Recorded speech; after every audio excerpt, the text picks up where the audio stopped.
Inspira. Respira e não pira, E não pira. cara. Sejam Sejam bem-vindas. muito bem-vindas. Mais Terceiro um episódio. episódio 3, muito importante, onde a gente vai falar sobre a saúde mental da empreendedora, com uma pessoa sensacional, espetacular. Mas, antes, Kel tem um pedido para fazer. O que é, Kel?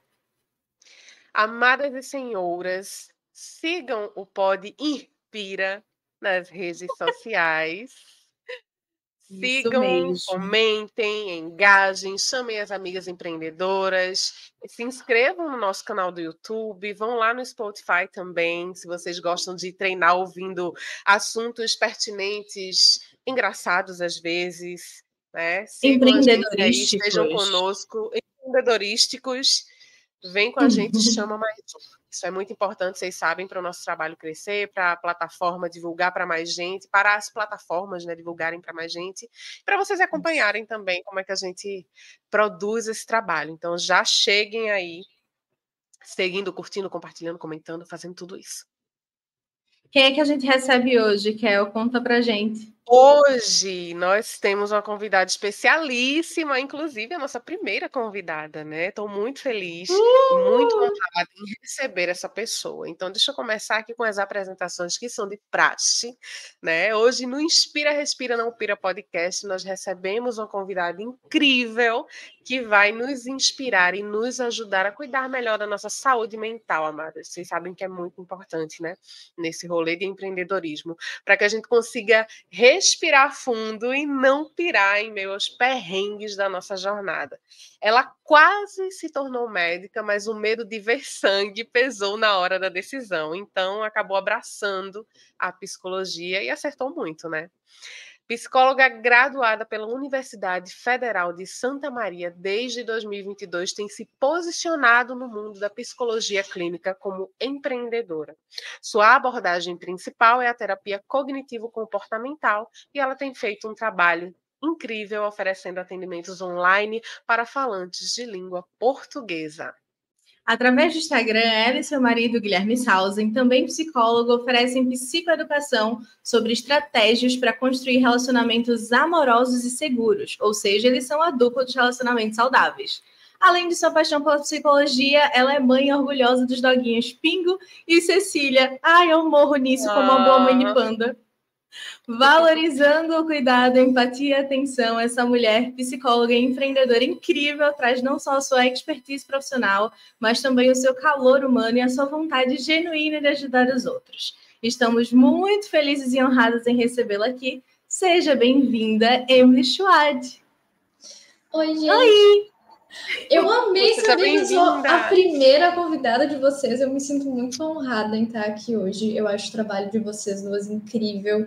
E hoje a gente, falando sobre saúde mental, vai falar também sobre como é importante ter esses espaços em que a gente pode compartilhar as nossas dificuldades e também receber orientação. Então eu estou muito, muito feliz de estar aqui com vocês. Muito obrigada pelo convite, mesmo. Ai, que linda. A gente que agradece, viu? Prestígio, eu gostaria de dizer que eu já estou mais calma. Além de eu estar tomando meu belo chá de maracujá, eu já estou mais calma só de ouvir a voz de Ems. Então, já uma observação importante. Eu também já percebi assim, que, nossa, eu ficaria 2 horas ou mais ouvindo aqui a Emily falar. Mas vamos embora para o nosso bate-papo, né? Que tem muita coisa interessante para a gente falar hoje. Nosso papo, que como vocês sabem, é uma conversa que, né, uma pode interromper a outra, falar por cima da outra, e tá tudo certo, que é para ser assim leve. E a gente aprender ao mesmo tempo também, mas hoje nossos assuntos vão girar em torno da saúde mental das empreendedoras e também na questão dos relacionamentos, né, do apoio da família, do apoio aí do parceiro, da parceira, como é que isso funciona? Eu sei que muitas empreendedoras, algumas alunas minhas que já chegaram, têm essas questões aí, então a gente achou pertinente falar um pouquinho sobre isso. Só fazendo um parêntese, gente, eu moro na frente de uma obra, meu prédio está sendo reformado, mora na frente de uma avenida, então vai ter, e também está tendo reforma no prédio dela, então vai ter ônibus, vai ter avião, vai ter cachorrinho latindo, porque é sobre isso, vai ter assim, tudo que vocês imaginarem. A vida está acontecendo. A vida acontecendo. Então, relevem e vamos embora, porque é um assunto muito, muito importante.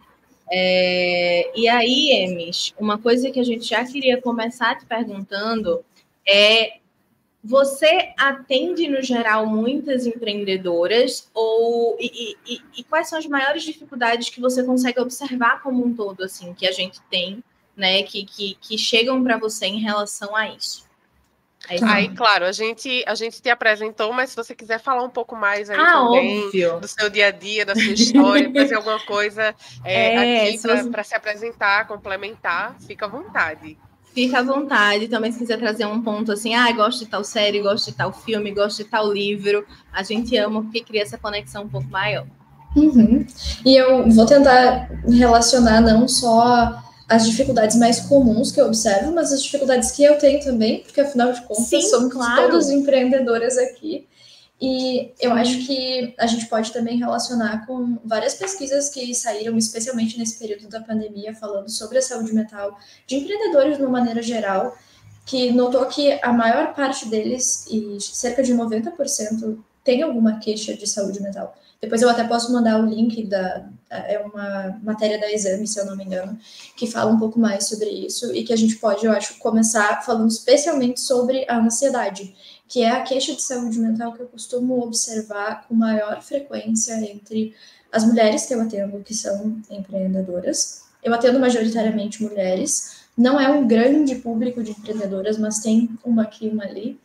Então, a ansiedade, ela parece ser realmente a dificuldade maior, e especialmente se a gente pensar na instabilidade que o trabalho da empreendedora tem, na instabilidade em relação a ter que estar sempre inovando, mas também está tendo que garantir uma tranquilidade econômica. A ansiedade, ela combina muito com todas essas coisas, então não é nenhuma surpresa pensar que essa é uma das dificuldades que a gente acaba observando mais, tanto na gente quanto nas amigas, nas pacientes, entre a gente também. Sim. Eu acho que esse é um grande ponto, assim. Ansiedade de não... E aqui entra uma... Cara, entra tanta coisa, ansiedade de não saber como é que vai ser o amanhã, e aí a gente fala em relação a financeiro, em relação a cliente, em relação à estrutura mesmo. O mundo está numa rapidez muito grande, em constante mudança e constante evolução, e isso muitas vezes é tão corrido que para a gente processar é difícil, aí vem essa ansiedade, né, esse nervoso, esse desespero. E qualquer projeto que a gente se propõe a fazer. Né, a gente estava falando anteriormente que Pandinha chegou e ela é um filhote de 45 dias, então vai fazer 50 na verdade. E aí, para mim, e me estruturar para estar cuidando dela e dando as minhas mentorias, dando as coisas que eu preciso dar e alinhar todas essas demandas e o projeto da gente do podcast que está andando. Cara, a vida, ela acontece muito...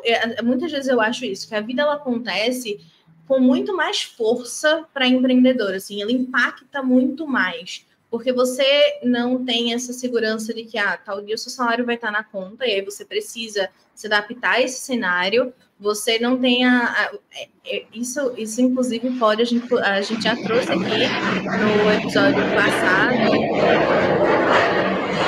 Calma. Alguma coisa aconteceu agora. A vida atropelou a gente agora. Desculpa aí quem tá ouvindo no fone de ouvido, é assim mesmo, tá? Ai, gente, desculpa. Emes mora do lado de uma base da Força Aérea. Então, são jatos da Força Aérea. Eu te entendo, Emily. Eu te entendo, porque eu moro aqui. Eu moro perto do aeroporto. Praticamente atrás da minha casa.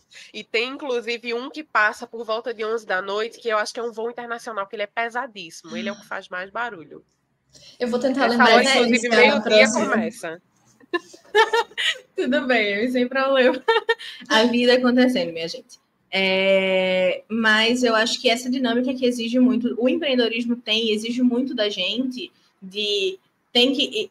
eu lembro quando eu saí da farmácia que eu trabalhava, eu dizia assim, não, eu vou empreender, maior mito do século, eu vou empreender para fazer as minhas horas e trabalhar menos. Hoje eu trabalho muito mais que eu trabalhava na farmácia, cara. Então, acho que tudo isso, esse pacote completo que o empreendedorismo traz, ele traz consigo muita ansiedade e ela bate forte. Ela desespera muitas vezes. E, cara, sem terapia eu não seria nada. Foi o que a gente falou no episódio passado, que sem terapia não ia dar. Exatamente, não ia ter como. Exatamente. E eu acho, assim, particularmente, que com todas essas questões do negócio, a ansiedade que isso traz, dessa dinâmica do empreender, que você não tem uma previsibilidade muito grande do que vai acontecer, você tem coisas que surgem na tua frente, você tem que se adaptar, você tem todo um mercado que te pede dinamismo, rapidez, às vezes você não se encaixa naquele ritmo, né? E você também tem toda uma autoexigência, uma exigência interna de você enquanto mulher, enquanto empreendedora, muitas vezes enquanto esposa, enquanto mãe, enquanto amiga. Você se exige demais, poxa, nunca mais encontrei minhas amigas, porque a gente sabe que nesse rolê de empreender, às vezes você se isola porque você tem que dar conta de muitas atividades. Aí, será que eu estou sendo uma boa companheira para o meu marido, para minha esposa? Leva amigos. Gostaria de trazer leva isso. Amigos. O empreender leva amigos. Embora, tá bem longe. Embora. E a gente se cobra de tudo isso. Isso também gera ansiedade. Poxa, será que eu estou sendo uma boa mãe? Será que eu estou sendo uma boa amiga? Será que eu estou sendo uma boa esposa? Você fica tentando... A mulher em si, ela já tem essa cobrança, né, de dar conta de todos esses papéis sociais que ela tem. Então, eu acho que quando a gente empreende, aumenta um pouco mais. Porque além de empreender, você tem que ser uma mulher de sucesso, e você tem que se cuidar, e você tem que isso, tem que tanta coisa, mas como já dizia minha amiga, minha companheira aqui de podcast, ninguém tem que nada, né? E a gente quer também sair quebrando um pouco disso para trazer leveza para o empreendedorismo, porque a gente sabe que tem muita responsabilidade, que tem perrengue, que tem momento que parece que a gente vai pirar, mas a gente quer saber. Para quem não está assistindo no YouTube, Rayane deu um belo espirro agora. Deu tempo de eu silenciar, senão ia ter mais uma vida acontecendo nesse episódio. E é sobre isso, e tá tudo bem. Então, trazer essa leveza, sabe? Tirar um pouco desse peso e aprender a lidar com mais maturidade, mais tranquilidade e menos ansiedade com todas as questões. E eu acho que a grande pergunta é como. Beleza, terapia é um dos grandes caminhos, mas quem ainda não consegue ter acesso a essa terapia e ter essa efetividade de tratamento, como pode seguir com isso? Como pode manejar essas situações? Eu acho que essa é uma boa pergunta para a Emes. Eu joguei ela assim na fogueira agora. Mas é uma ótima pergunta mesmo, e eu acho que a gente precisa realmente ir por partes. Porque quando a gente pensa em saúde mental, e a gente está falando sobre a ansiedade por conta da imprevisibilidade, a gente está falando do se isolar, a gente está falando de jornadas de trabalho muito mais longas do que um trabalho CLT exigiria. A gente está falando sobre um contexto que impacta a saúde mental, sim, mas essa saúde mental, ela está muito associada a outros fatores. E aí a gente vai voltar a falar sobre manter uma rotina equilibrada, a ter tempo de descanso, a ter tempo de lazer, que são aquelas coisas básicas que eu acho que a gente sempre fala e sempre insiste nisso. Alô, reorganizar. Desculpa. Exatamente. Porque quando a gente pensa em ansiedade, especialmente, a gente está pensando em uma emoção que vem pela imprevisibilidade e por imaginar que no futuro algo ruim pode acontecer. Então, se reorganizar e ter planos concretos em relação a para onde eu estou indo, o que eu vou fazer se eu não conseguir vender nada no mês que vem, conseguir ter parâmetros adequados para avaliar se o negócio está andando, se ele está meio parado, se tu precisa investir em alguma ponta.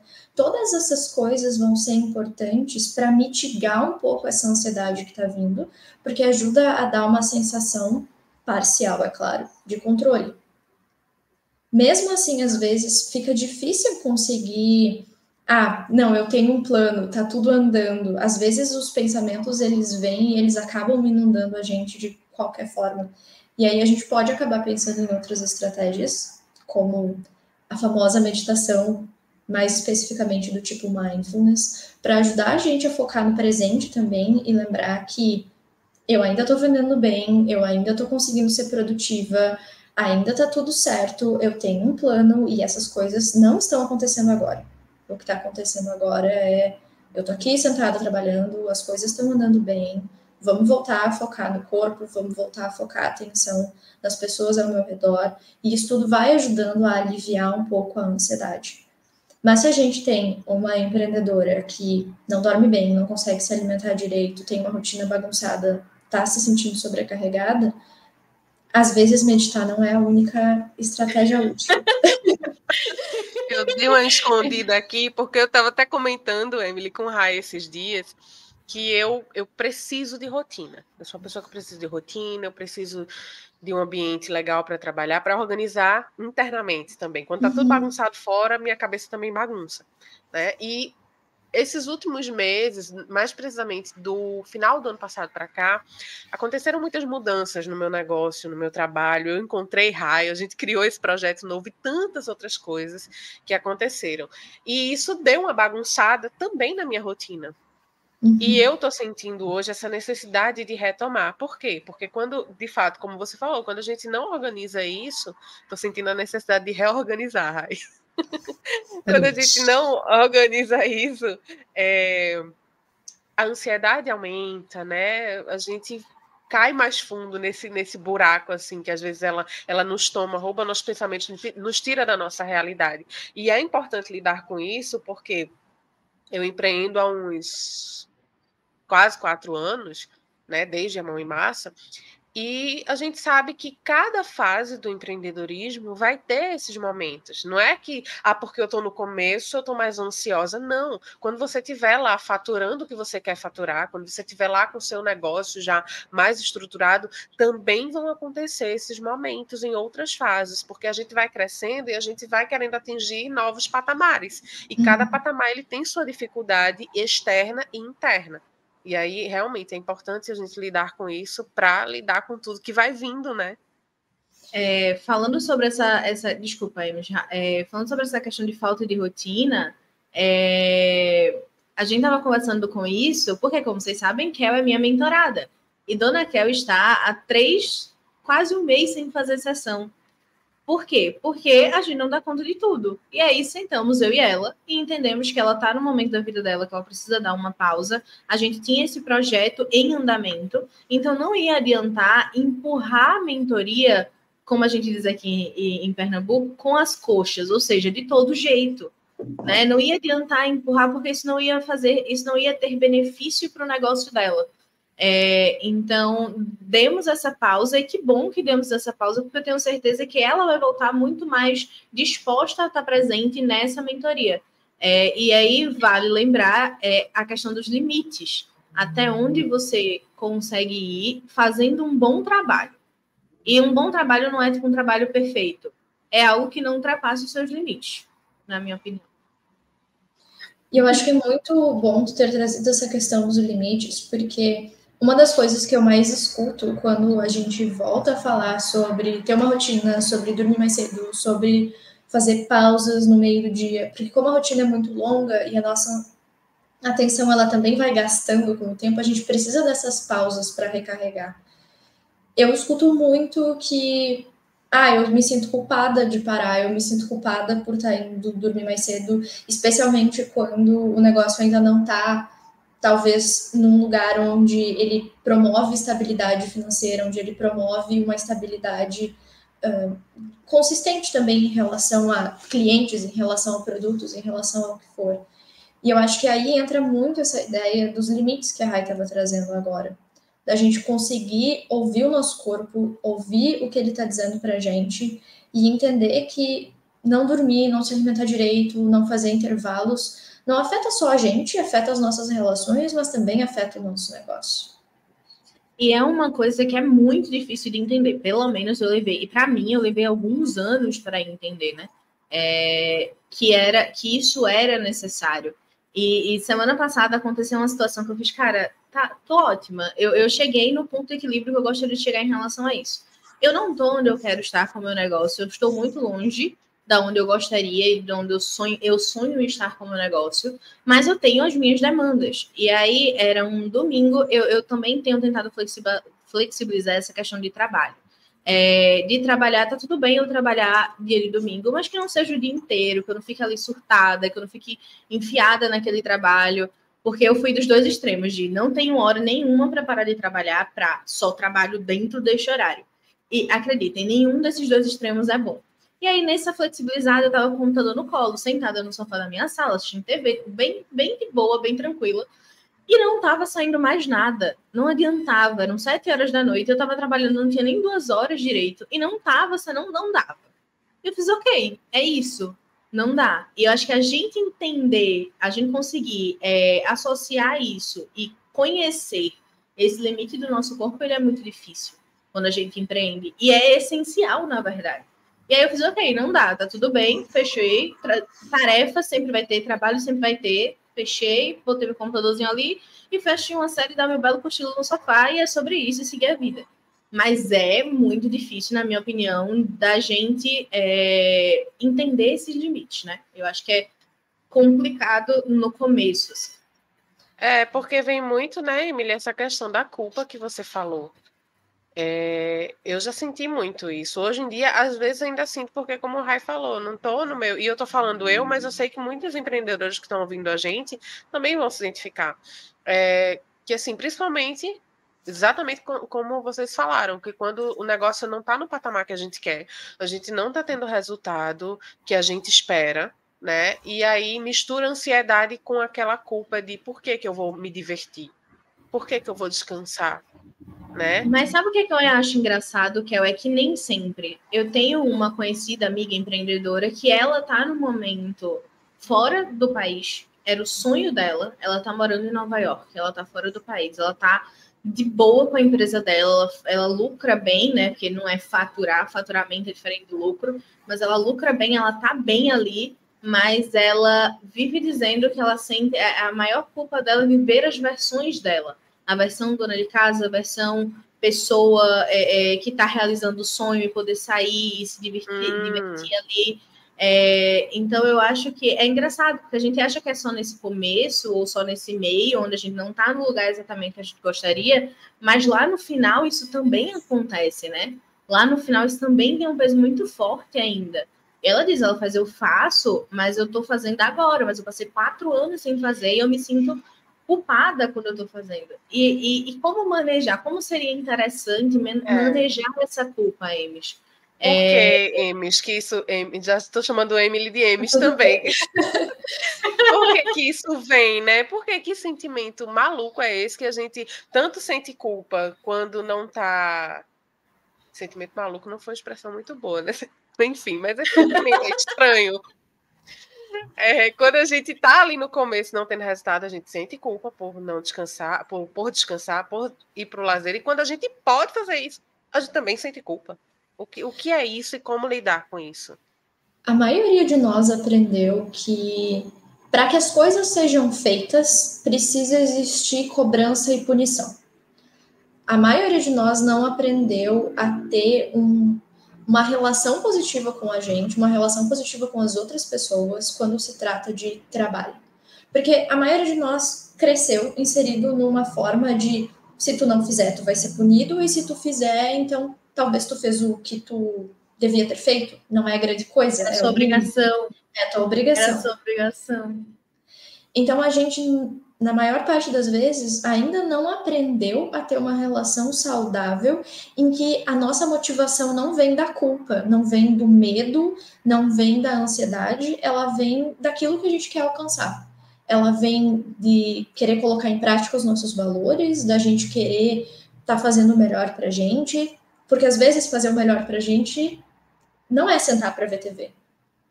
Às vezes o melhor pra gente é ir e trabalhar. Numa segunda-feira, a gente queria ver TV? Queria, mas o melhor é ir trabalhar. Mas a gente não precisa ter essa relação punitiva com a gente para que as coisas aconteçam. Falar é fácil, eu sei. Mas a primeira coisa para a gente desassociar a ideia de que produtividade e culpa andam juntos é justamente o que a gente está fazendo aqui hoje e mostrando que bom, a gente também se culpa, a gente também não consegue trabalhar às vezes, porque a ideia de produzir com base nessa autocompaixão, ela vem muito da humanidade compartilhada, da ideia de que a gente é só um ser humano igual aos outros seres humanos. E que tá tudo bem se a gente, às vezes, precisar de uma coisa diferente, se a gente precisar sentar para descansar, se a gente ouvir o nosso corpo, e que isso não vai fazer com que um dia descansando tu vire um fracasso, frustrada, que tu não vai fazer o teu negócio andar.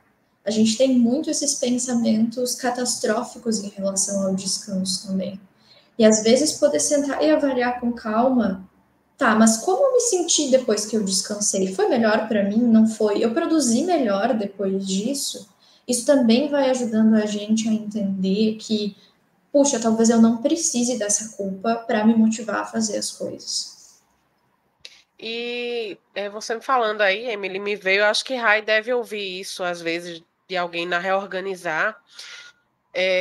Quando a gente fala sobre a importância do descanso ou a importância de manter uma rotina, eu já ouvi muitas empreendedoras que às vezes estão ali no comecinho, passando aqueles perrengues, mas para fulana é fácil falar, fulana já fatura não sei o quê, fulana já tem uma equipe, fulana já tem... As pessoas chegam para você, não só empreendedoras, mas pessoas no geral, e trazem essa, mas para mim não dá, eu não consigo, eu não tenho tempo de parar e reavaliar minha rotina, eu não tenho tempo para descansar, não posso parar. Né, uma frase que muitas vezes, não posso parar. E quando a gente sabe que na vida, quando a vida quer que a gente pare, ela faz a gente parar sim. Então, qual é a resposta para isso? Tem um TEDx muito bom, tem um TEDx muito bom que eu amo, ele tá na Reorganizar, e inclusive eu faço um paralelo com ele na sessão que eu falo sobre rotina, que é sobre não ter tempo. E aí eu posso deixar linkado aqui embaixo no YouTube, que é um TEDx que ele fala sobre, que é uma palestrante, eu esqueci o nome dela agora, do episódio e dela, mas é uma palestrante que ela está falando sobre uma avaliação que ela fez na agenda de milhares de mulheres que tinham muita coisa, era do mundo corporativo e sempre diziam que não tinham tempo. E aí ela cita um exemplo de uma especificamente, eu acho que a Amy já viu esse episódio, ela tá tipo... mas ela cita uma especificamente que a mulher chega em casa e estourou no porão dela um cano. E ela precisa ficar em casa para limpar, ela foi anotando, eu gastei 2 horas limpando, eu gastei tantas horas esperando o encanador, eu gastei tantas horas fazendo isso, e no final das contas, ela não tinha isso previsto na agenda dela, e ela gastou 7 horas da semana dela. Ela achou 7 horas na semana dela. Então, assim, o conceito de não ter tempo, ele é muito variável, na minha opinião. Será que realmente você não tem? Quais são as suas prioridades? O que é que realmente importa? Se o descanso é importante, e aí eu sempre faço uma correlaçãozinha que é assim, se a gente trabalha em média 8 horas, mas eu trabalho 16 horas, eu garanto que não são 16 horas produtivas. Exato. Eu garanto a você. Não são 16 horas produtivas. Então, ok, eu trabalho 8 horas, eu tenho tantas horas para comer, e aí eu faço essa continha e no geral dá 164 a 163 horas, incluindo lazer, incluindo descanso. Então, eu classifico lazer e descanso como coisas diferentes. Lazer, descanso, trabalho, estudo, tempo de qualidade com a sua família, enfim, eu listo tudo isso e no final a gente ainda tem 4 horas sobrando, 8 horas de sono. Então, cara, como é que a gente não tem tempo? Ou será que a gente não maneja o nosso tempo da melhor forma possível? E ainda outro ponto que agora até levo para a Emily na visão de psicóloga mesmo, né? Do que a gente, às vezes, quando a gente diz que não tem tempo, de repente, o que a gente está evitando olhar? Do que a gente, às vezes, está querendo fugir de resolver? Será que tem um fundinho disso também? Além dessa questão que Rai falou, de que a gente, às vezes, não tem noção, de fato, quantas horas a gente gasta, a gente não para observar. Mas você acha que tem, assim, na tua opinião profissional também, nas tuas vivências, esse fundinho de não quero olhar para isso agora, quero evitar isso, vou me enganando ali, vou criando essa crença na minha cabeça de que eu não tenho tempo? Respondo isso Já, mas eu queria complementar o que a Rai falou sobre a questão do tempo. Quando as pessoas chegam para mim e elas dizem, mas eu não tenho tempo, eu preciso trabalhar essas 12 horas por dia aqui sentada na frente do meu computador, normalmente o que eu vou sugerir é que a gente avalie como é que esse dia está sendo. O quão produtiva tu estava sendo de 0 a 10 ali na quarta hora sem levantar da cadeira. Porque isso normalmente ajuda as pessoas a perceberem que, sim, elas estão trabalhando, mas a qualidade do trabalho decaiu. Às vezes o que falta é um pouco mais de realmente atenção em si mesmo. Então, às vezes, fazer essa análise de tipo, eu estava produzindo muito bem das 7 até as 8, das 8 até as 9 estava bem também, mas às 10 deu uma caída. Tudo bem, pega 10 minutos, senta na frente da janela, não precisam ser pausas longas, e eu acho que é isso que as pessoas têm um pouco de dificuldade para mensurar também. Ninguém está falando para sair na hora do almoço e voltar às 4 horas da tarde, mas fazer intervalos regulares para ajudar a recalibrar a tua atenção, a perceber que tem horários que tu vai produzir mais e que talvez nesses horários tu precise colocar mais tarefas, porque afinal de contas empreender também é sobre essa flexibilidade. Sim. Mas e é uma flexibilidade que muitas vezes a gente não aproveita. Pode continuar, Mas respondendo a Kel em relação ao fugir ou o evitar, isso é super possível e normalmente é para evitar a culpa que vem quando não se está trabalhando.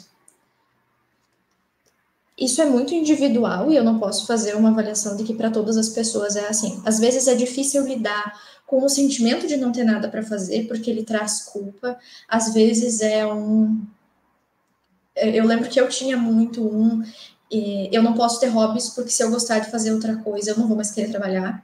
E essa foi a maior mentira que eu me contei durante a faculdade. Então, a gente acaba criando essas coisas um pouco irracionais às vezes na nossa cabeça para ajudar a lidar com o contexto e continuar produzindo. E parar de produzir também traz essas coisas à tona. Então, com certeza, pode ser uma fuga, pode ser cobrança excessiva, pode ser problema em casa, pode ser problema consigo mesma, pode ser várias coisas. Mas é difícil de saber o que é para cada uma de nós, no fim das contas. Aí a gente, né, vai para aquela questão, precisa de terapia. Eu sei que, infelizmente, a terapia não é acessível para todo mundo ainda, né? Nem todo mundo está no momento que pode ter terapia, né? Fazer terapia, fazer esse acompanhamento de forma mais constante. Mas autoobservação às vezes ajuda também, né, Emily? Quando a gente não está ainda podendo fazer isso, se observar, ver se realmente você... Será que eu não tenho tempo ou será que eu só estou, né, fugindo de resolver alguma coisa que eu tenho que resolver? E eu acho que... Ai, perdão. Posso continuar? Não, tá tudo bem. Pode. Não, é porque eu sei muito essa questão de não ser acessível e eu acho que uma das coisas que ajuda muito, e pelo menos me ajudou, inclusive, quando a terapia não era acessível para mim, é saber onde procurar informação. A gente tem uma quantidade de livros muito grandes hoje que são escritos especificamente para pacientes de terapia. Então, eles mastigam a teoria de uma forma que seja bem fácil de compreender e eles são embasados, eles são muito produtivos e muito úteis. Quando a gente estava falando antes sobre meditar, tem um livro de atenção, o nome dele é Atenção Plena, é esse o título mesmo. Ele é um livro muito teórico e prático ao mesmo tempo, porque às vezes a gente acha que meditar é baixar um aplicativo, é abrir o YouTube e ouvir a primeira meditação que aparecer, e com isso a gente não consegue perceber muito bem para que a gente está usando isso, quando a gente vai usar isso. Então, às vezes, é uma questão de conseguir procurar outros recursos. Tem um manual de mindfulness e autocompaixão, que eu acho que é muito útil para todas as pessoas na vida lerem, que vai ensinar a lidar melhor com esses sentimentos de ansiedade, mas também com essa cobrança excessiva que a gente estava falando. Então, existem recursos que a gente pode ir pensando para usar essas ferramentas de uma forma realmente intencional, sabe? Que realmente ajude a mudar a rotina e ajude a aliviar um pouco esses sintomas tão intensos que a gente experimenta. Dicas extremamente valiosas, inclusive eu depois preciso listar o nome. Amy, se você puder me mandar um nome de livrinhos que você acha que pode ser útil, eu boto eles aqui no YouTube. Eu ainda não sei se o Spotify tem espaço para isso, mas eu dou um jeito de colocar. A gente compartilha, né, de alguma forma com as empreendedoras. Ou lá no Instagram. Compartilha no Instagram também, acho importante. Uma coisa, como a gente falou no começo, a Ames, ela tem essa pegada do relacionamento saudável, ela trabalha dentro dessa área, e eu acho que relacionamentos é uma coisa que pesa muito para a empreendedora, né? Principalmente eu sempre gosto de dizer que eu tive uma sorte imensa de ter o meu marido e ter casado com o meu marido, porque ele é extremamente suportivo, eu acho que talvez seja essa palavra, em relação ao meu empreender. Kel tem essa vantagem também, mas a gente também sabe, né, através das nossas mentoradas, das nossas alunas, que nem sempre essa é a realidade, né? Nem sempre eu já tive mentoradas que tinham que cuidar do filho, mesmo tendo um marido, e aí ela tinha cuidado do filho da empresa, ela não tinha suporte nenhum, não tinha apoio. Já tive algumas que eram mãe solteira, mãe solo, né, que a gente chama. Então, como é essa parte do relacionamento, eu acho que a Kel tinha falado algo de como equilibrar o relacionamento com a construção de um negócio, né? Como é que a gente pode lidar com isso para que isso não seja sofrido para nenhuma das partes. Porque olhando pelo ângulo deles, dessas outras pessoas, né? Os que não empreendem, estão casados com um empreendedor, ou namoram, ou têm algum tipo de relacionamento, é complicado, é difícil entender, né? A realidade ali por trás. Então, vamos entrar nesse universo. E eu queria dizer que eu compartilho da situação de vocês, afinal, meu marido é meu sócio, então acaba que as coisas se misturam muito, mas quando a gente pensa em relacionamento, e especialmente nesse contexto de empreender, às vezes a gente acaba perdendo uma das coisas mais importantes e básicas para um relacionamento funcionar, que é a conexão. E essa conexão, ela vem de um tempo passado em conjunto que é intencional. E a gente não precisa nem ser empreendedor para ter perdido um pouco essa intencionalidade. Quando a gente está num relacionamento a longo prazo, mas mesmo em relacionamentos novos, às vezes o tempo intencional que a gente passa é numa praça de alimentação lotada, em que mal dá para se ouvir. Depois a gente chega em casa e assiste um filme, a gente não está se conectando com a outra pessoa. E essa conexão, ela é importante para facilitar duas coisas que a Rai estava falando agora, que são justamente difíceis para quem se relaciona com alguém que empreende, que é entender o que exatamente é esse trabalho, como esse trabalho funciona. Porque a conexão, ela faz a gente olhar para outra pessoa e não imaginar o pior dela. Quando a gente está passando por esse afastamento que às vezes empreender exige, porque vão ter momentos em que a gente não vai estar tão focado no relacionamento, é muito fácil pensar que a outra pessoa dá mais valor para o trabalho, que ela não valoriza a gente, que ela não está do nosso lado. Então, essa conexão, ela ajuda a facilitar que essas rupturas, elas sejam melhores suportadas também. Então, para além de aprender a se comunicar, aprender a ter um relacionamento em que as tarefas são divididas igualmente, que eu acho que aqui é uma coisa muito importante também, quando a gente pensa em empreender, especialmente no início. Normalmente a gente está falando de trabalhar de casa. E se a gente não conversa com a pessoa com quem a gente divide esse lar sobre, olha, eu vou conseguir fazer isso, mas mais do que isso não dá, é fácil a outra pessoa criar a ideia de que vai ter uma empreendedora faxineira e cozinheira em casa, quando a gente sabe que essa não é uma realidade. Então, antes de qualquer coisa, a gente sempre começa pensando que, se não podemos passar muito tempo juntos, que esse tempo seja intencional.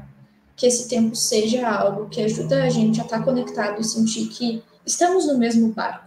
Porque isso vai facilitar lidar com todas as outras dificuldades que vêm depois. Cara, isso é muito importante mesmo. Você falando que não precisa necessariamente estar empreendendo para perder essa conexão, né? Acho que não só nos relacionamentos amorosos, né? Mas nos relacionamentos de uma forma geral. Hoje em dia, a gente sempre fala hoje em dia, né? Mas eu acho que isso acontece em outras épocas, só que na nossa é desse formato. A gente tem muitas coisas que roubam a nossa atenção, que nos distraem, e que às Muitas. vezes a gente até usa também como fuga, né? De, sei lá, quero me desligar do mundo, ficar aqui rolando o feed o tempo todo, e às vezes tem uma pessoa ali do nosso lado com quem a gente poderia estar se conectando, e a gente vai perdendo isso. E, de Eu, fato, pode falar, Rai. Pode eu ia continuar. dizer que eu criei uma tradição aqui em casa. Quando a gente se mudou, a gente veio para cá, a gente veio para um apartamento muito maior, né? Então, são 3 quartos, tinha muito mais espaço e etc. Mas eu criei uma tradição que é, a gente faz as 3 principais refeições na mesa. As 3 principais refeições são na mesa, com a mesinha organizada, ali com a comida da gente, tudo certinho. E, assim, as 3 principais quando é fim de semana, porque durante a semana meu marido trabalha fora, então a gente só tem ali o café da manhã e o jantar. E aí, sempre no jantar, é como é que foi o seu dia, como é que foram as coisas, e tentar criar essa conexão mudou muito o nosso entendimento dentro do relacionamento. E aí a gente percebia que anteriormente a gente comia no quarto, na nossa cama, ou eu na minha mesa de trabalho, e era tipo, e aí, como é que foi o dia? E alguém tava falando, e alguém tava vendo a TV, o outro tava rolando o feed, e não tinha essa coisa. E aí, quando eu mudei para cá, eu fiz, olha, se você estiver de acordo, eu quero todas as refeições na mesa. E são as refeições, tudo bem, a TV tá ligada, ela vira para cá, mas está um de frente para o outro. Então é muito mais fácil de ter essa conexão. E aí entra também a questão do ambiente. Se o seu ambiente também te observar quando e como o seu ambiente também te proporciona essas coisas, né? Esse momento de conexão de forma mais assertiva. E aproveitando isso que tu estava falando, Rai, eu vou de novo colocar a ideia de aprender a meditar e praticar atenção plena, porque é uma forma de voltar a se conectar com o presente. É muito fácil a gente estar, até mesmo sentado na mesa, dividindo a refeição com alguém e tá pensando, vou contar os meus pensamentos que são os mais fáceis, né? Poxa, eu tenho que terminar de atualizar aquele prontuário, eu não mandei a tarefa de casa do fulano e depois eu tenho que colocar as minhas notas e a outra pessoa tá ali. Então é um momento em que às vezes a gente pode, tá, calma. Agora eu tô aqui sentada na mesa, eu tô vendo meu marido sentado na minha frente, ele tá usando uma blusa azul, eu consigo sentir o meu prato, ele é geladinho, o meu talher já tá com a temperatura da minha mão. São coisas simples que a gente pode fazer para lembrar que a nossa cabeça ela tá funcionando do jeitinho dela, mas que não é isso que está acontecendo no agora. Então também são estratégias. Viver o presente. Exato, são estratégias que ajudam a gente individualmente, mas que também trazem benefício para esses relacionamentos, sejam amorosos, sejam amizades, seja o que for. E ajudam a nossa saúde como um todo, né, Emily? Eu acredito, porque assim, é o parar para comer com presença, mastigar os alimentos corretamente, né, sentir o sabor da comida, perceber quando está satisfeito, né? É o parar para ter uma conversa que de repente você até abre espaço para aquela pessoa que é mais tímida, que não fala tanto quanto você, se abrir também um pouco, né? Eu acho que às vezes a gente fica muito também no lugar de, eu tô aqui no meu corre e tal, e o outro não tá me dando suporte, ou não tá me dando apoio, mas o outro também tem as necessidades dele. E às vezes a gente, por estar no nosso corre, no nosso foco ali, não para pensar nessa via de mão dupla, né? Às vezes algo que é pra gente é simples, é bobagem, mas para aquela pessoa é importante. E eu tenho aprendido muito isso nessa jornada de empreendedorismo e de ter um relacionamento e de ter uma família, né, para partilhar esse dia a dia. A gente já vai entrar no História de Pira, mas uma História de Pira de hoje e a importância de você entender a outra pessoa, né? Enfim, não é segredo para ninguém que a gente grava todos os episódios no mesmo dia. E no episódio, alguns episódios atrás, eu estava dizendo o quanto eu estava surtando antes de entrar, porque Panda, assim, destruiu a noite inteira. ela acorda de 2 em 2 horas, e aí estávamos revezando o Guilherme, só que Guilherme acordou ontem doente, e aí piorou hoje ao longo da noite, e aí eu acordei de manhã e eu olhei, assim, a casa estava revirada de cabeça para baixo, Panda ainda não tinha se acalmado, Guilherme estava doente fazendo uma teleconsulta, e, e aí eu fiz, cara, eu parei assim, eu precisava tanto de ajuda agora. E eu comecei a perceber o quanto ele divide muito as coisas comigo, que são coisas que a gente esquece quando a gente empreende. Não só quando a gente empreende, mas assim, no geral, a gente esquece o quanto o outro pode dividir as coisas com a gente. E eu fiz, cara, antes de ir para a gravação, eu tenho que fazer tal coisa, eu tenho que fazer tal coisa, eu tenho que lavar os pratos, eu tenho que deixar o almoço pronto, porque talvez eu vá sair depois, e ele tá doente, ele precisa comer. E foi nesse rolê, e eu parei a perceber, eu fiz, cara, o quanto eu já sabia o quanto o marido era importante, mas o quanto ele realmente, quanto a gente precisa dessa ajuda, né? Porque a gente tá em casa, que muita gente acha isso, não tô em casa, não tem nada para fazer. Não, a gente tá trabalhando em casa. Então, essas percepções do presente do dia a dia, elas são muito importantes para que a gente consiga entender os nossos valores e o que realmente é importante. E o que eu digo constantemente, que eu divido essa fala com o Kel, inclusive, que é: se a gente não tá bem, o nosso negócio, ele não tá bem. Não adianta. Ele não vai ficar. Não vai dar certo uma coisa que você fizer, você não vai entender o pedido de um cliente corretamente, você não vai estar calmo o suficiente para conseguir desenvolver uma conversa, porque, para mim, para Kel, que a gente dá mentoria, a gente precisa estar... A gente tem vários projetos na cabeça. São várias marcas de estrutura, portes, enfim, conteúdos diferentes. E aí, se a gente não tá ali, naquele momento, com aquela pessoa, a gente não vai fazer o melhor que a gente pode fazer do nosso trabalho, né? E eu imagino que isso também seja um ponto forte para ti, Emes, porque são várias pessoinhas, né? Então, essas várias pessoinhas têm suas histórias de vida e tá ali presente é importante para, ok, essa pessoinha, tal coisa. Acho... Tu tá certa, e eu adoro essa perspectiva sobre como a atenção plena ajuda a gente a estar mais conectado com as outras pessoas. Meu TCC foi sobre isso, sobre como habilidades de mindfulness ajudavam o psicólogo a ter mais habilidades terapêuticas, sem correlação por hora, mas é algo que me inspira muito, e eu definitivamente valorizo essa atenção atenta às outras pessoas e a gente também.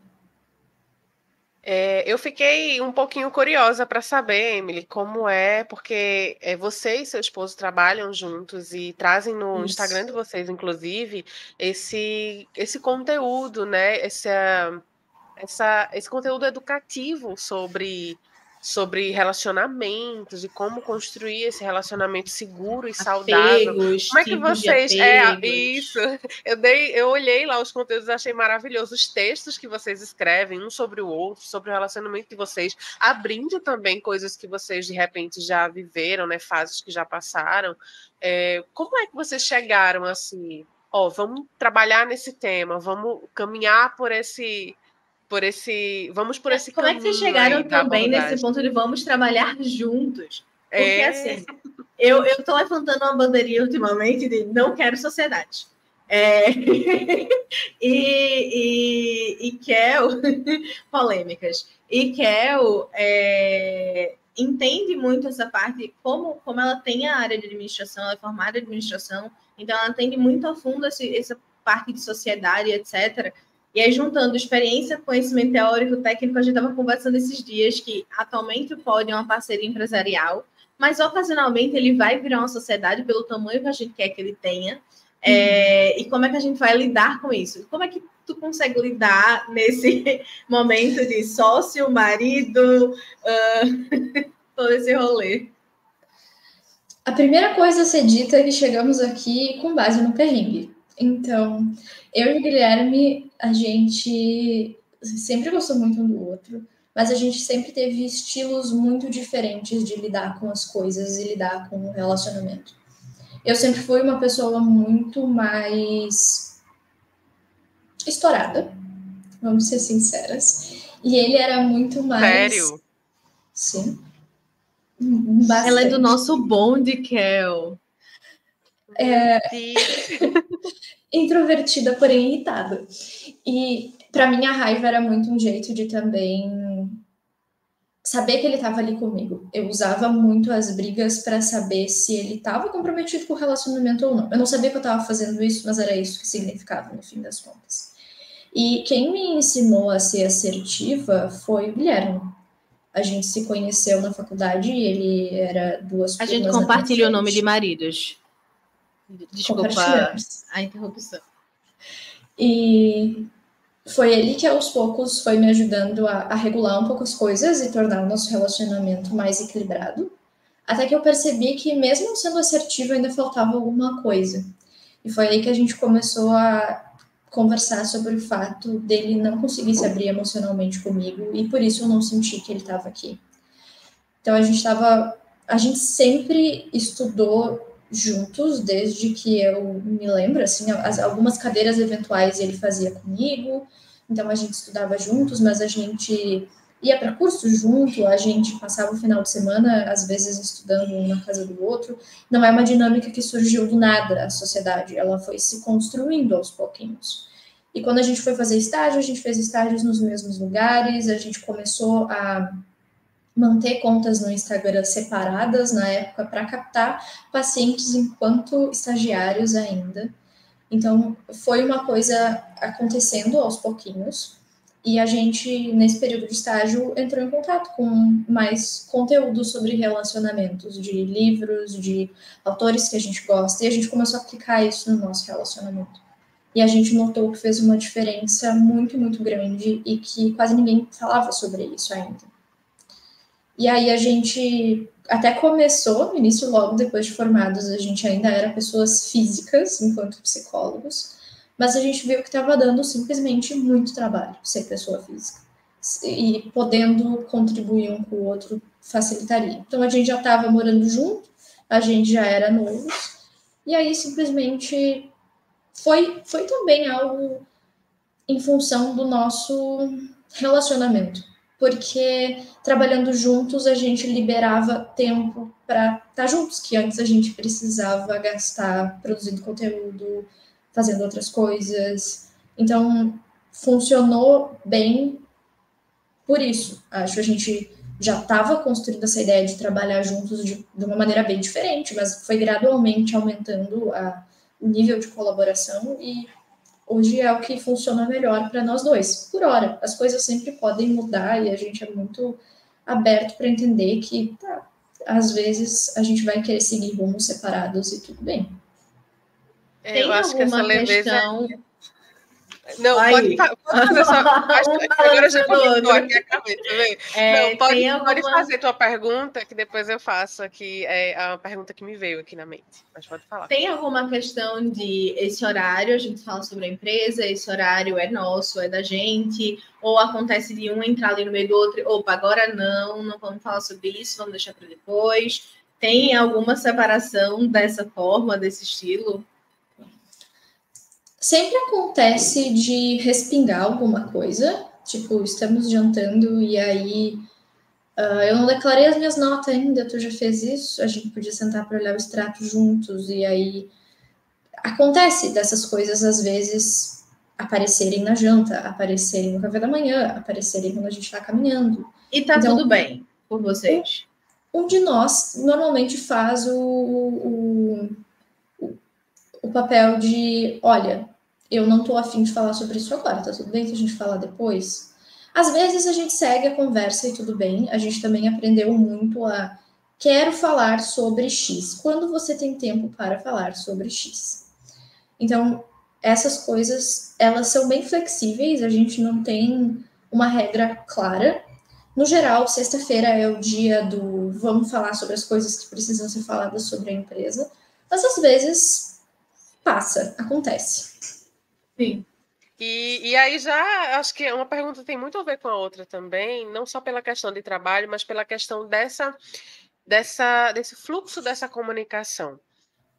Eu, não querendo generalizar, mas já generalizando, acredito que para os homens é mais difícil por questões culturais, por questões sociais, essa abertura do diálogo, principalmente no nível emocional. Inclusive, tem um canal que eu e Rai acompanhamos juntas, e eu estava ouvindo logo de manhã cedo o programa deles lá, um canal do YouTube, e é um casal. É um casal e eles trabalham juntos e tal. E a Tati, que é uma das hosts, né, lá do casal, ela estava falando sobre essa questão. Porque ele era difícil de se abrir com ela, de vir falar que estava chateado, de vir pedir desculpa e tal. Então, assim, eu na hora eu disse, escuta isso aí, viu? Escuta isso aí pro meu marido.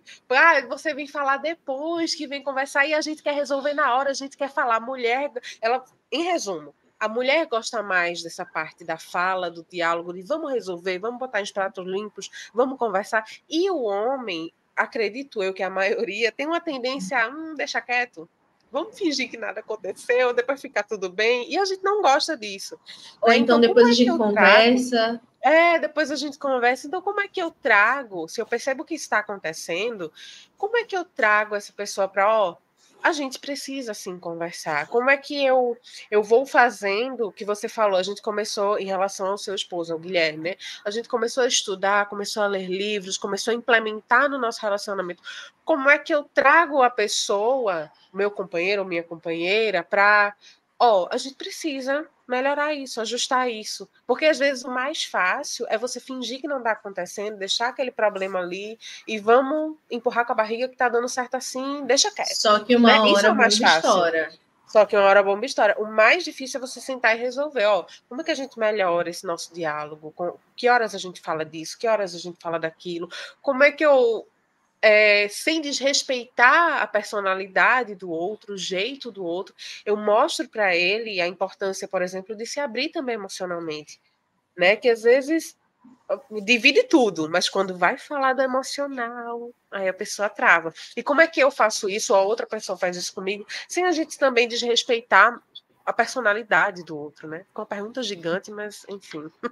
Eu vou tentar te responder da melhor forma possível, mas a primeira coisa que eu queria te dizer é que, sim, a gente vê que as mulheres em geral são, e aí tem algumas pesquisas sobre isso, dos Gottman, inclusive, que são um casal que estuda por que relacionamentos estão certos, que são as mulheres que, se eu não me engano, 60 e alguma coisa por cento do tempo são quem trazem os problemas para serem discutidos no relacionamento. Mas tem algumas coisas que a gente precisa especialmente cuidar quando a gente tem um parceiro que não costuma se abrir emocionalmente. E a primeira delas é, o que eu faço quando ele finalmente se abre? Porque como a Rai falou, é muito fácil quando a gente tem alguém que não fala, uma hora o copo enche. E aí essa pessoa vem de uma maneira não assertiva, de uma maneira que às vezes pisa nos nossos calos também. E a gente acaba reagindo de um jeito que não incentiva a pessoa a fazer isso de novo. Por que tu não me falou isso antes? Porque isso é injusto? Porque, mas tu tá falando que eu fiz tal coisa? Tu fez tal coisa primeiro? Então, a primeira coisa é a gente parar e conseguir acolher a emoção da outra pessoa quando ela faz isso. Eu tô notando que tu tá estressado, eu tô vendo, parece que realmente aconteceram várias coisas que te deixaram estressados, e eu quero ouvir elas, eu preciso que tu acalme primeiro. Se a outra pessoa tá com raiva, vamos falar sobre isso. Eu realmente fiz isso, me desculpa, não foi legal, me fala mais sobre como tu acha que a gente pode resolver. Se tu sente que tu precisa se defender e colocar o teu ponto também de tipo, olha, a gente combinou que tu ia me falar quando acontecesse, não 5 semanas depois. Faz isso depois. Tu pode fazer, tu tem o direito de fazer, mas faz isso depois. Começa incentivando... Quando a pessoa estiver mais calma. Incentiva essa pessoa a se sentir ouvida e acolhida mesmo nos momentos de raiva dela. Porque senão você bloqueia, né, Emily, de vez aquela portinha. Você fecha de vez aquela porta da comunicação, né? Claro. Não incentiva a pessoa a seguir fazendo isso. Mas isso não significa que não é responsabilidade da outra pessoa melhorar a comunicação dela também. Então, isso que tu falou de, olha, eu tô notando que a gente tá tendo dificuldade com alguns problemas e que tu não tem falado para mim o que tá acontecendo, isso aparece depois, eu preciso que tu mude isso por X, Y, Z motivo, eu me senti muito mais segura nesse relacionamento se eu soubesse que tu tá sendo honesto comigo na hora. essa comunicação clara que coloca limites também, ela é muito importante para outra pessoa entender que não é, eu quero que tu se abra mais comigo. Não, eu quero que tu se abra porque eu não estou me sentindo segura aqui, porque eu não me sinto bem quando isso acontece, porque eu quero te cuidar da melhor forma possível, e se tu não me fala, eu não sei.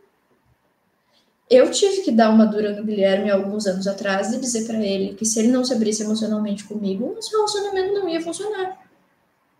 Porque às vezes a gente... E não é num sentido punitivo, num sentido de olha o que tu tá fazendo com o nosso relacionamento. É, olha, isso aqui pra mim não vai dar. Porque a outra pessoa também precisa ter clareza de até onde tu consegue ir com as coisas como elas estão. É novamente a questão dos limites, né? Com certeza. Porque tem níveis e níveis de limites. Tem, olha, eu tô notando, tal e tal, eu me sinto assim quando tu demora pra me falar. Outra coisa é, olha, se tu continuar me falando nesse tom explosivo depois de 3 semanas, eu vou te deixar quietinho aqui e eu volto depois. A gente vai colocando um nível de gravidade maior na coisa, conforme esse limite ele é ultrapassado.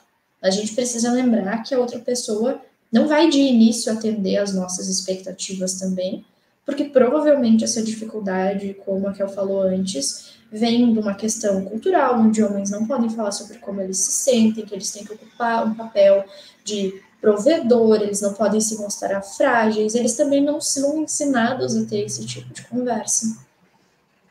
Isso também vale para mulheres, porque tem muitas mulheres com a mesma dificuldade. Então, são particularidades que a gente sempre precisa levar em conta.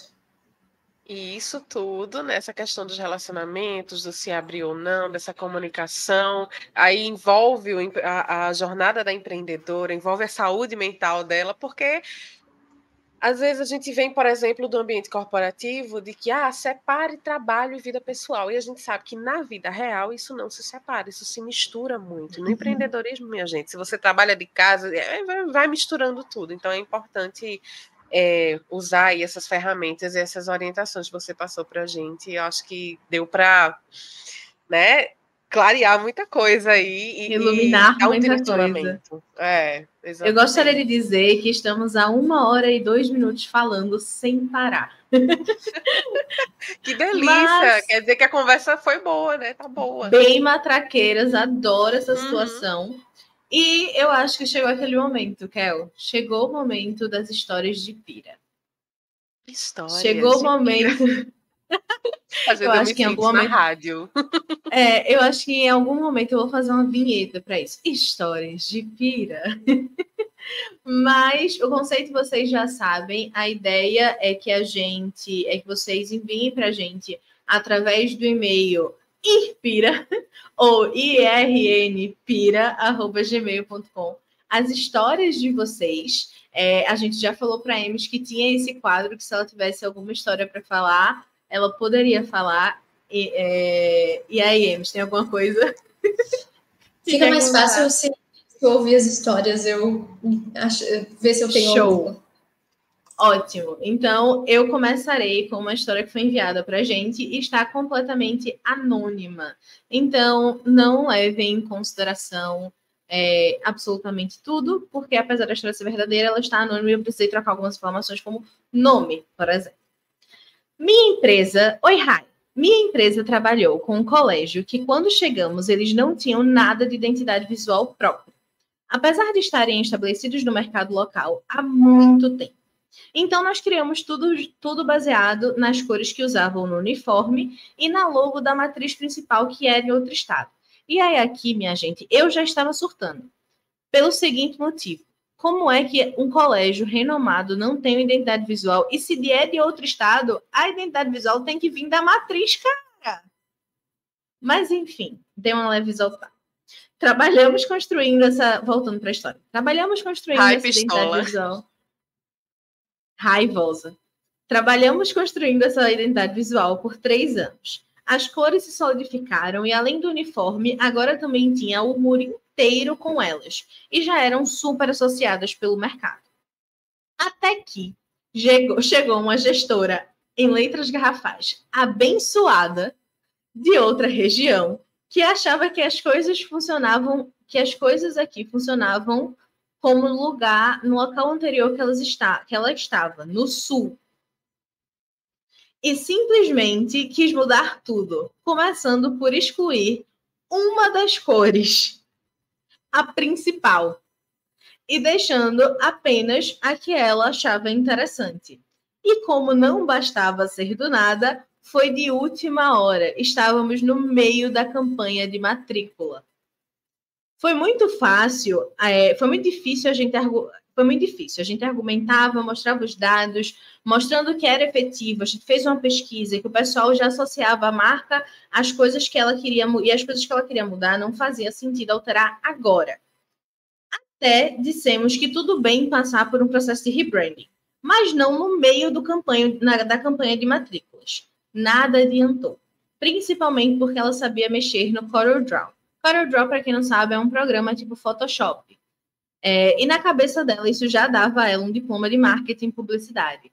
E ela mudou tudo. Que querida!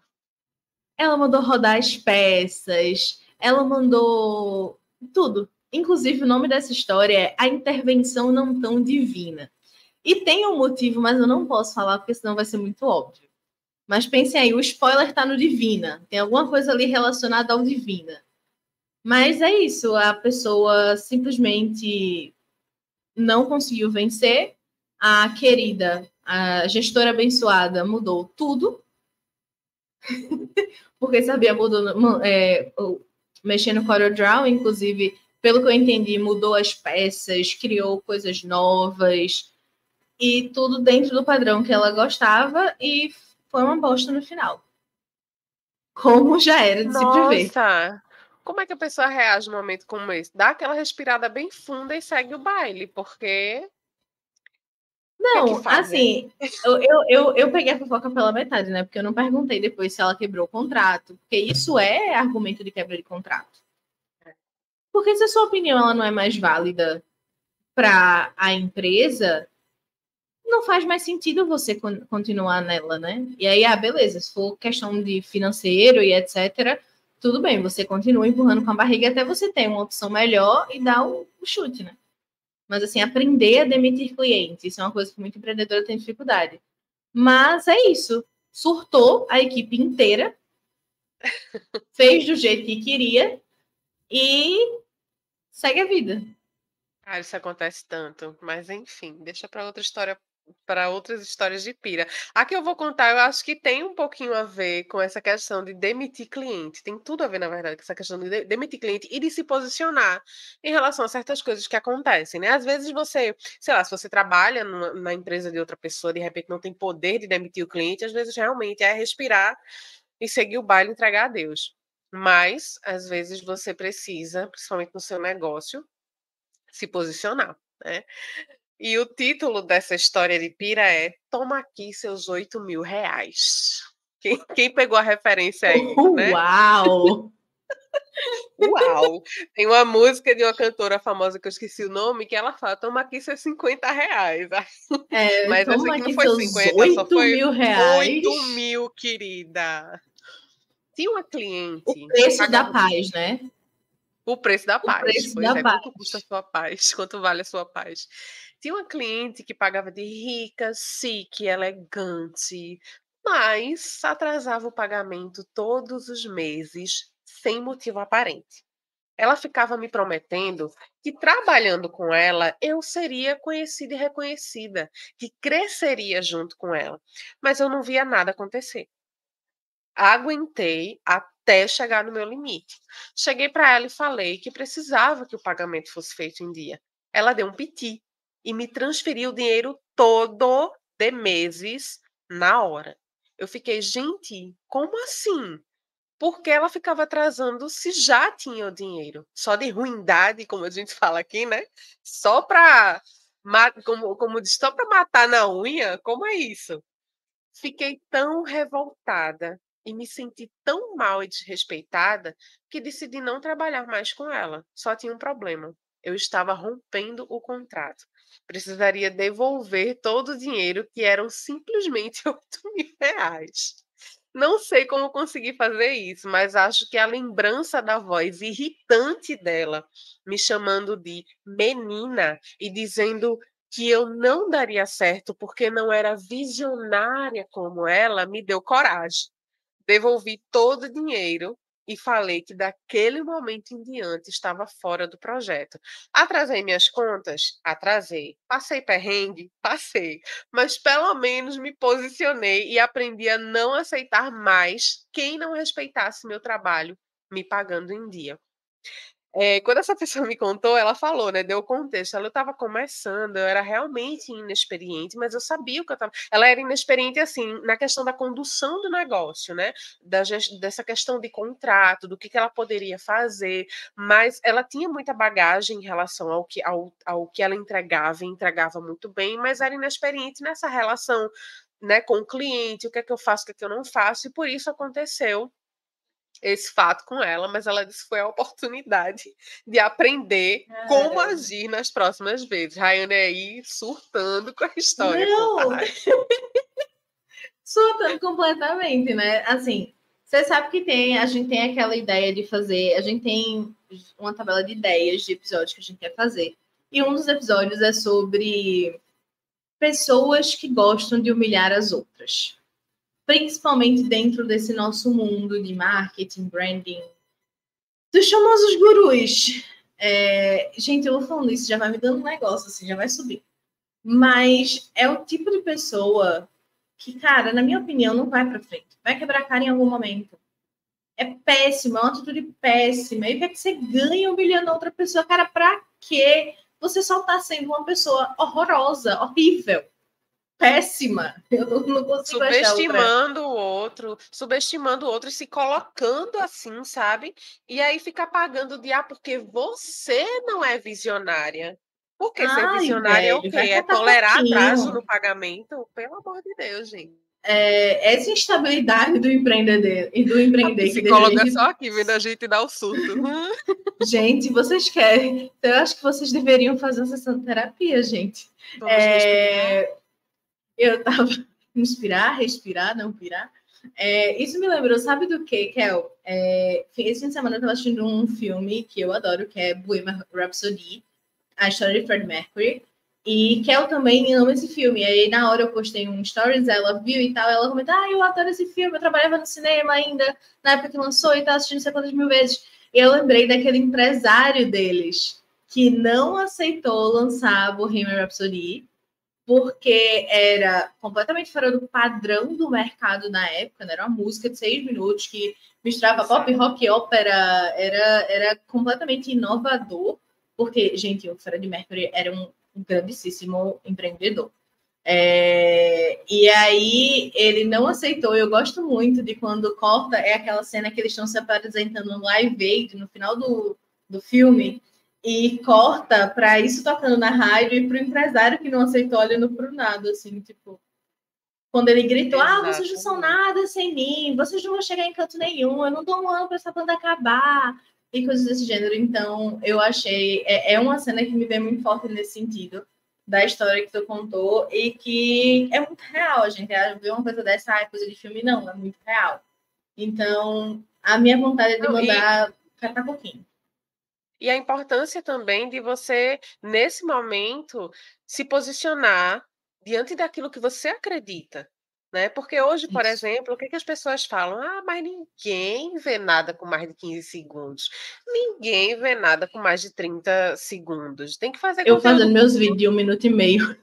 Pois é, eu lutando para caber tudo que eu quero falar em 1 minuto e meio. Então, assim, é muito de você sustentar aquilo que você acredita também, né? Aquela sua criação, aquela sua forma de trabalho, porque às vezes você está ali criando uma nova tendência e nem sabe, né? Freddie Mercury lançou uma obra de arte que está viva até hoje.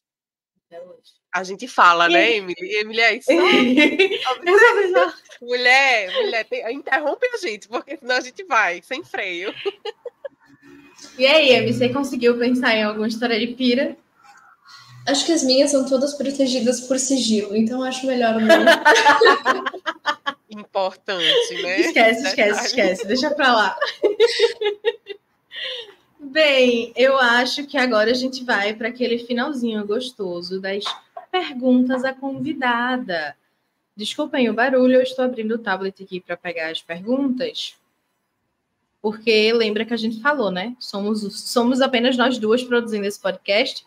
Então, uma grava, a outra procura as perguntas, a outra vai ver o episódio, acha as histórias. E assim a vida segue. Mas, bora lá. É no seguinte estilo, Emes. São rapidinhas. Então, a gente vai perguntar, são 5 perguntas, mas tem ali as opções de porquês. Então, você pode ficar à vontade para falar, tá? Tá. Café ou chá e como você o toma? Café sem açúcar quente. Se você pudesse viajar para qualquer lugar do mundo agora mesmo, para onde iria e por quê?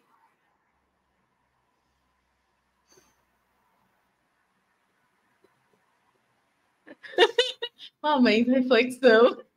Eu acho que eu ia aproveitar o meu Nintendo Switch no sofá. Eu não tô muito sonhadora. Viajadeira. Não tá muito na vibe de viajar. Qual é o seu livro favorito de todos os tempos e por quê? O Oceano no Fim do Caminho, do Neil Gaiman. Olha, para mim essa seria uma pergunta já conta extremamente difícil. Extremamente difícil para mim também, mas não que Emily com certeza lê muitos e ama muitos livros, mas sempre tem um que marca muito, né, Emily? Me conta um pouquinho pra gente sobre o que é esse livro, sobre o que ele fala, que as leitoras aqui já querem dá um mini resumo para eu já comprar, não saber se eu vou comprar na Amazon agora o mês que vem. Ele é um livro de fantasia. Mas ele tem um jeito muito... Eu gosto muito do jeito que o Neil Gaiman escreve.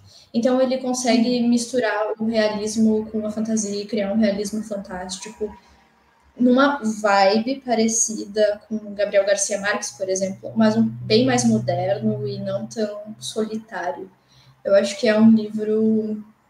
Eu não sei, para mim ele sempre tem um tom misterioso e um pouco esperançoso no final também. Se eu tenho que sair de uma ressaca literária, é para onde eu vou, assim. Ai, que legal. Bonitinha. Já quero. Se você pudesse encontrar qualquer pessoa, viva ou morta, para um jantar, quem seria e por quê?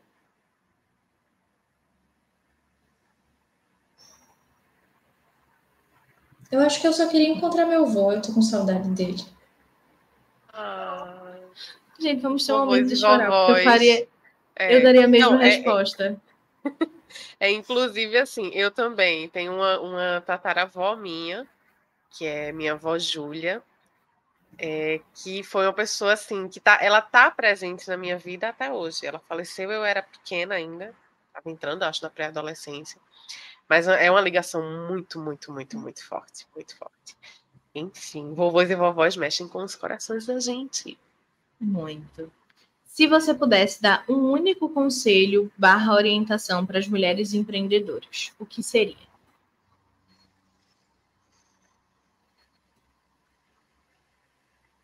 Aquele momento de reflexão, sabe?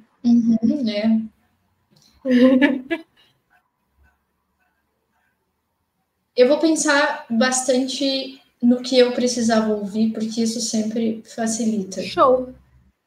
E perfeito. Eu acho que o que eu precisava ouvir é que eu tinha um plano, o plano estava andando, e que ia ficar tudo bem em algum momento.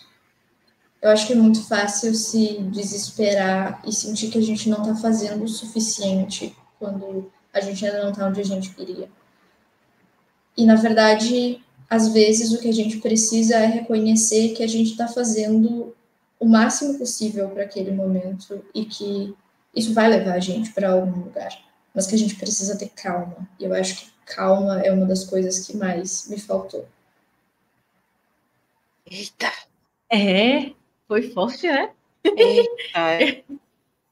Veio. Eita! Ela com essa vozinha calma dela aí, ela vai assim, ó, direitinho no coração. Pois é, menina, um babado.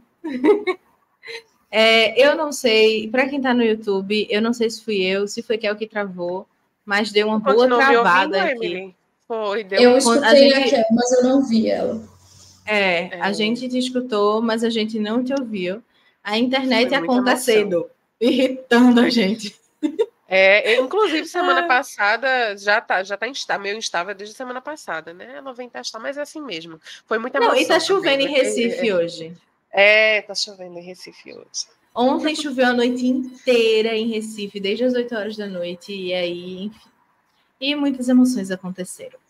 Mas chegou a hora de finalizar. Emis, muito obrigada pela sua participação. Foi incrível, foi sensacional. Assim, a gente conversaria por mais horas e mais horas e mais horas. Certamente vem aí um convite para outros episódios seguintes. A gente sempre diz que o pod é uma ideia que a gente tem para durar muitos episódios e muitas temporadas. Então, vez ou outra, a gente dá um grito por aí, viu? E é um prazer enorme te receber aqui. Foi um prazer enorme te receber aqui. Demais. Eu amei conhecer você, Emily. Amei conhecer um pouco do seu trabalho.